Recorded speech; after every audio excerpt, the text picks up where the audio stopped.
Good afternoon. Welcome to the session, The Missing Link to Accelerate Energy Transition, at the 2020 MIT A+B Applied Energy Symposium. I'm Lourdes Melgar, and I'm going to present ongoing research that I'm doing with political scientist Katia Puga on this subject. Our house is on fire. Our house is still on fire. Your inaction is fueling the flames by the hour, declares at the World Economic Forum Greta Thunberg, the teenager that has taken the world stage to generate awareness and bring about radical global action on climate change. The logic of the narrative is compelling. Why not act when there is sufficient scientific evidence of the catastrophic consequences of climate change? We're running out of time. Despite scientific evidence, despite climatic evidence, despite international agreements and available technological and cost-competitive solutions, humanity is moving slowly on the greatest global threat. Why? Scientists tell us that ambitious mitigation actions are indispensable to limit warming to 1.5 degrees while achieving sustainable development and poverty eradication. And yet, things are slowing down. In this presentation, I'm going to be talking about the challenges that we're seeing in the energy sector, and in particular, the challenges to accelerate the energy transition. It is important to note that in some ways, all the elements are already here to take action and move forward.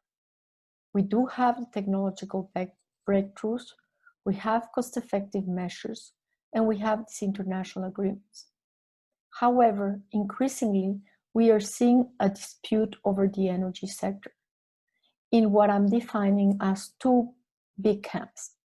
The energy transitioners, who tend to have a very idealistic view of things, where basically the fact that we have technological alternatives such as renewable energies should allow us to move really fast and solve the problem.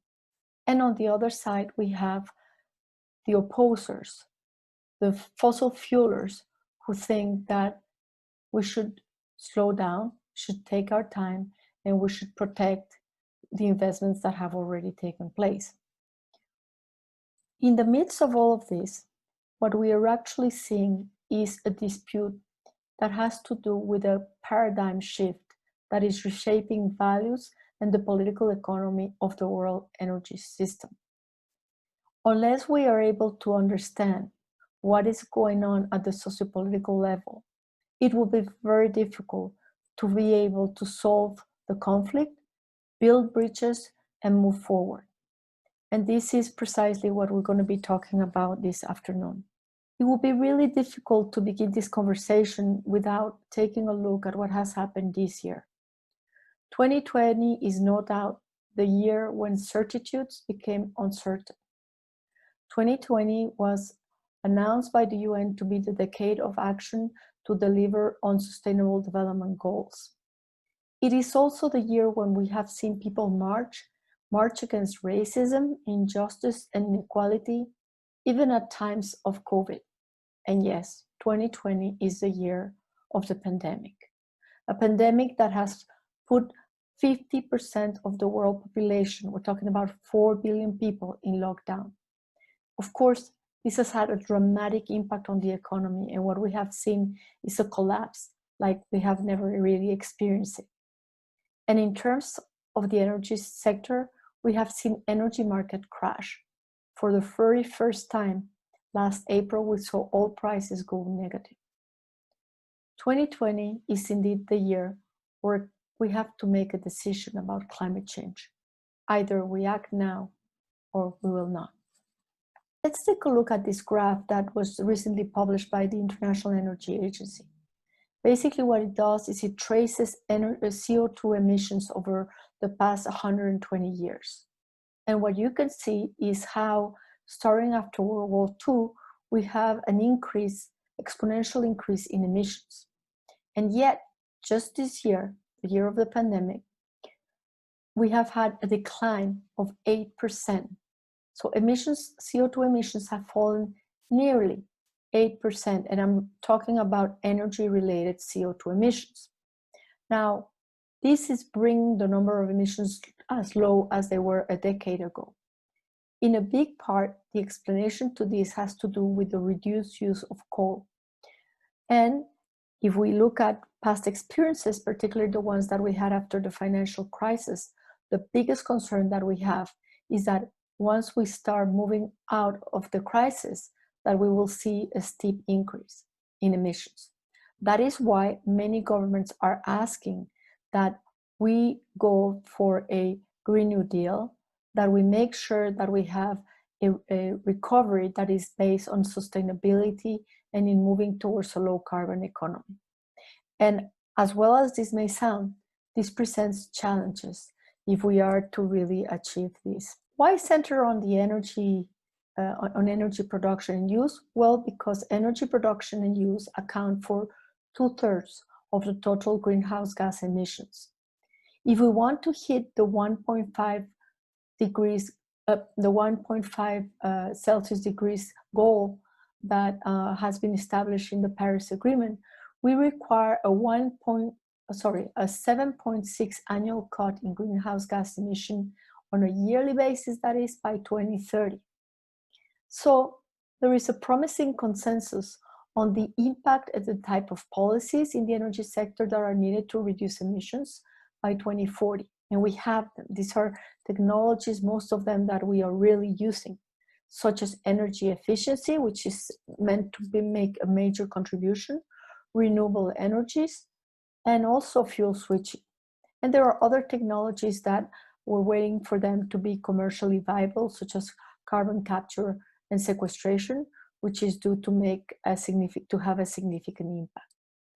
But if we look at what's already happened, and this is fascinating, is to see how the cost of renewable energies has been declining sharply over the past few years.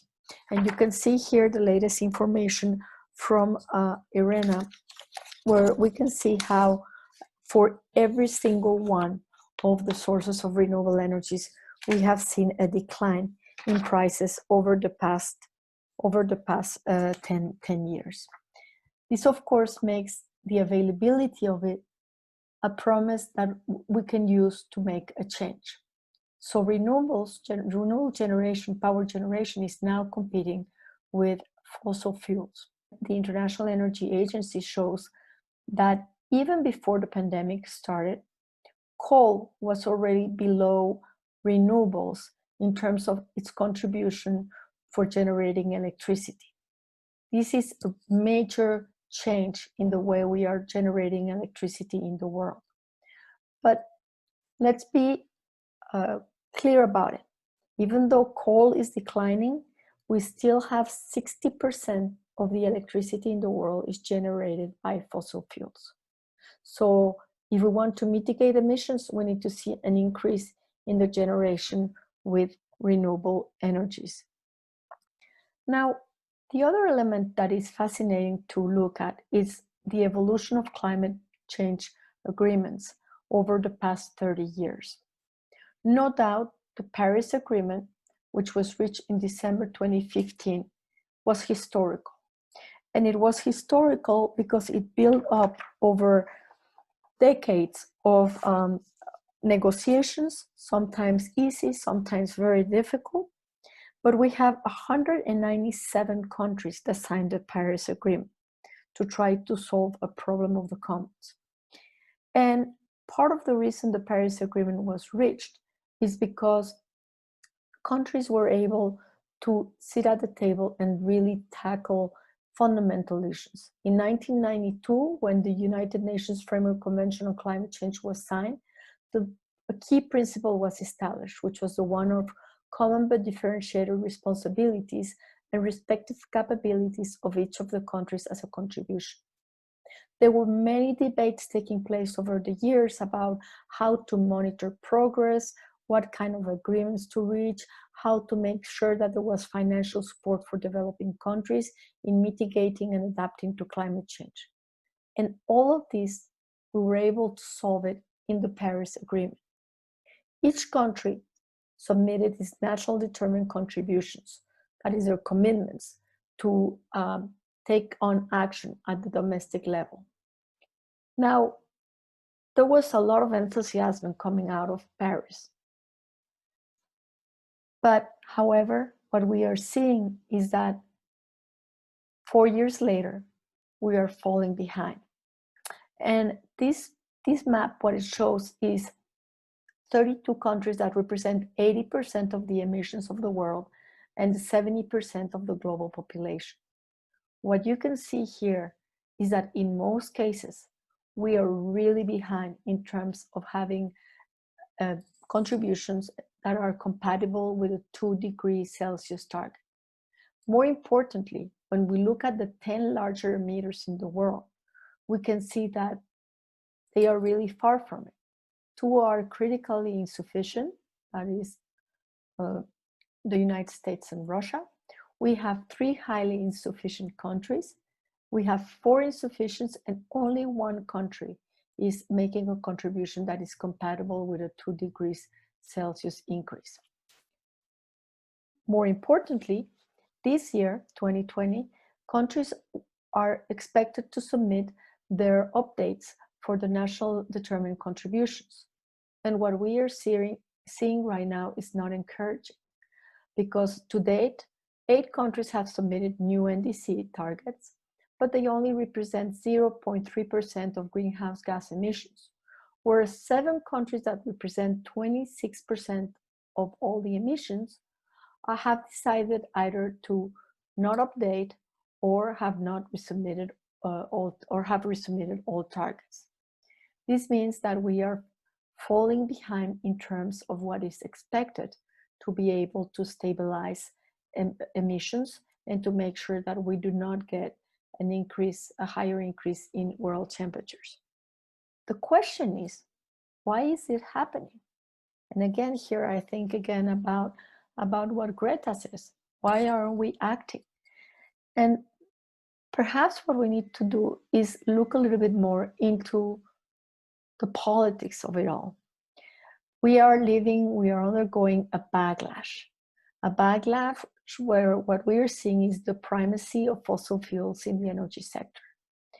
And it is very important to understand how this is playing in different countries, because otherwise it will be very difficult to establish a dialogue and reach solutions. So let me begin by saying that in many of these countries, not only in the developed world, also in the developing world and in the least developed countries, we have imaginaries that are at play and that define politics and therefore policy.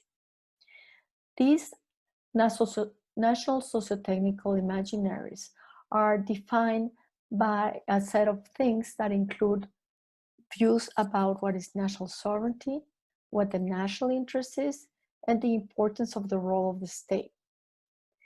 More importantly, many of these views are based on history, of an understanding of our own history that sees in the past the greatness of the nation. And, here in the United States, it's very common to these days to be aware of the sentence, "Make America Great Again," which represents this idea of rejecting globalization and looking more inward at what the national interest is, limiting what would be the impact of supranational legislations. This explains in part, for instance, why the United States has renounced the Paris Agreement and is set to leave the Paris Agreement by the end of this year. But we have other examples, and I would like to take the opportunity to talk about my home country, Mexico, where Mexico was a key actor in reaching the Paris Agreement. And yet, Mexico is basically completely going backwards in terms of its policy, a policy that would allow it to mitigate its emissions. Why? Because from a energy policy that was based on energy transition, right now we are moving towards a policy that relies on oil that will give us national sovereignty, that will return us to the greatness of the nation to a path where oil fuel economic development and where, you know, the whole bet, even at this point, even with COVID, the whole bet is on the oil sector. Well, Mexico is not the exception. If you look, for instance, at Poland, Poland also has had a policy of Poland stand on coal, which again it looks back at Poland from, you know, the years after the war, and now the greatness of Poland also stands on developing coals and sees climate change agreements as something that comes from the outside and is not working in terms of the national interest. Something that is very interesting is that in many of these countries, what we see are narratives that invoking emotions, that have very simplistic narratives, and also that are based in post-truth. That is, that many times they are anti-scientist, and facts and data are sort of arranged to promote and give greater weight to a view that very often it's the government that they want to move forward. So for instance, in the case of Russia, we are restoring Russia's greatness power through the development of oil and gas infrastructure. And Brazil is basically thinking that climate change is a conspiracy, whereas India is recuperating coal as a national treasure. It is interesting to note, though, that in some cases, these views are coming from governments who have already been voted into office. But in other cases, they are in the hands of the opposition, which is very much the case of France, where Madame Marine Le Pen is seeing climate change policy as something that comes out of the European Union paternalism and something that should be fought. And if you look at the whole movement that they had with the yellow vests a couple of years ago, it was people rebelling against these taxes on fuels, on fossil fuels. So it is important to understand what the political intertwines and games are at hand, and how this is redefining the whole notion of the nation and a narrative. Because without understanding that, it will be very difficult to move forward. What we are having is basically contending visions and narratives, contending visions about the future, about where we should heading, about how the energy system should be framed, and also, of course, the narratives that go with it. Now, it's important to know that the energy transition is part of a larger global debate that is challenging globalization, liberal democracy, even socioeconomic models of development. So within the energy sector, we have radical and mainstream visions that are shaping the conversation on the scope, the depth, and more importantly, the speed of the socio-technical energy transition. So at the fringes, we have two groups, the radical socio-environmentals and the deniers and skeptics. In terms of the radical socio-environmentals, we have different narratives, but some of these narratives come from the global south, and one has to do with emancipating from both fossil fuels and renewables. There is also a narrative that is coming from the historically excluded voices and territories who have suffered large environmental and social impact associated with extractive industries. And this is often the case of indigenous populations not only in the developed world, but also mostly in the developing world. Then we have the deniers and skeptics who see climate change as not posing an existential threat. They dismiss scientific consensus on anthropogenic nature. Visions around the scale and scope of the challenge, limiting feasible and cost-effective solutions are at hand. Let's get deeper into these two contending views. First of all, we have the environmental transitioners. These come from the environmental and anti-nuclear movement of the 1960s and 70s. They have reluctancy towards the clean and green energy discourses and technologies, and about market mechanisms. For them, the narrative is very simple. There is a silver bullet. Let's go for 100% renewables and zero emission targets by 2050. Then we have the energy transitioners that are more in the middle ground. These see the energy transition as something that should happen at a slower pace, perhaps, because we have to diversify the energy mix, where we will be seeing fossil fuels that will be fading out as renewables increase in the matrix. Flexibility is critical in this view to transform power supply and demand of the system. And of course, here we start talking a lot about how to incorporate renewables into the grid, and also how to make it a more energy efficient use of energy and use of smart grids. They see clean technologies such as carbon capture and storage, focus on energy efficiency for industrial use, and also the challenges around energy use in transport. Then we have the techno-transitioners.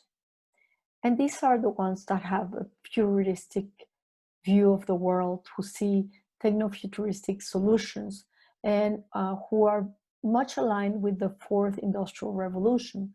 That is this transformation of the energy sector that moves towards electrification, decentralization, and digitalization, with all the implications that this has in terms of power and social organization. Of course, they are also the ones that are betting on all the R&D and to be able to develop, for instance, green hydrogen or electromobility, not only for cars, but in a greater sense. Against these views, we have the contending visions of the fossil fuelers. And here, I really think we should take a moment to think deeply about the different type of challenges that different countries have. Because in some cases, like what I'm calling the development concerns, we're talking of least developed nations, where their priority is on fighting extreme poverty and access to energy, where they have a low per capita emission level, where there is no opposition to renewables, but it is not a priority. The state plays a central role in development and in financing projects, and where the fact that they have fossil fuel resources gets them to think that this is the way to go in terms of development. It should be noted that it's interesting that in many of these cases, they are looking at the resources like coal, oil, gas. In some of these cases, particularly in Africa, these countries have resources, mineral resources that are critical to the development of renewables that are not yet considered as being key to boosting their development. So the emphasis right now is on betting towards fossil fuels. Then we have the fossil fuel producers and exporters. And these are countries that have based their economic development and their budgets on fossil fuel and have therefore a dependency. They're rent seekers, and for at least since the end of the World War II, they have been boosting their development through the production and exports, mostly of oil, but could also be coal or natural gas. So these cases are interesting because they see fossil fuels and being able to develop them as driving their development and modernization. And at the same time, they're using fossil fuels revenues to finance their energy transition, particularly in the electricity sector. They have a narrative about green oil barrels and about clean coal. And then we have the populist nationalists that, as I mentioned a moment before, they have a more conventional view on energy sources that is viewed as the motor of development. They put first the national interest and national sovereignty view. And also here, what is interesting is that they tend to look at traditional labor sectors and industries as something that should be kept and developed.